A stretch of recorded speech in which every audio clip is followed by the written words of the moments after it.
راځو د بل اورېدونکي پوښتنې ته. محترم قاري محمد عوض ورور پوښتنه کړې ده که چیرې پر موټر سایکل باندې 2 نفره ناست وي او په موټر سایکل باندې یو کس ووهي او هغه کس وفات سي، آیا د موټر سایکل د شا پر شخص باندې دیت شته که یا؟ بسم الله الرحمن الرحیم. حامدن مصلیا. دا مسله موږ په دغه ریډیو کې هم ډېر وار نه ویل ده، په نورو ځایو کې هم، چې تاسې ولې دا سم نه اورئ.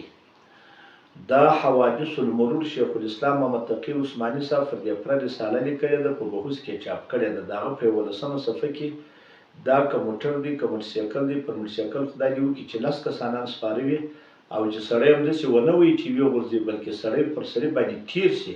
لا هم یوازې زمان پر چا دی، هغه د موټرسایکل پر چلونکي دی، بل پر هېڅ چا نشته. او لیکن دا قتل هم هغه قتل څوک دی، خطا دی په دغسې ځای کې چې دی په موټرسایکل ووهي، هم دیت شته هم کفاره شته.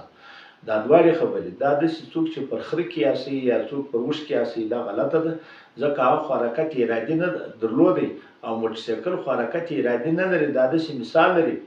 مثال یې دا دی ته اوس تا چې پام وکړئ، دغه ډبره یو سړي په لاس واخیستل، خدای دې وکړي چې ډبره بل سړي په لاس ورکړي، لیکن خو دا سړي بل څوک وویشتي، پر هغه چا دا دیت شته، پر هغه چا دا زمان شته چې هغه په ډبره یې ویشتلی وي.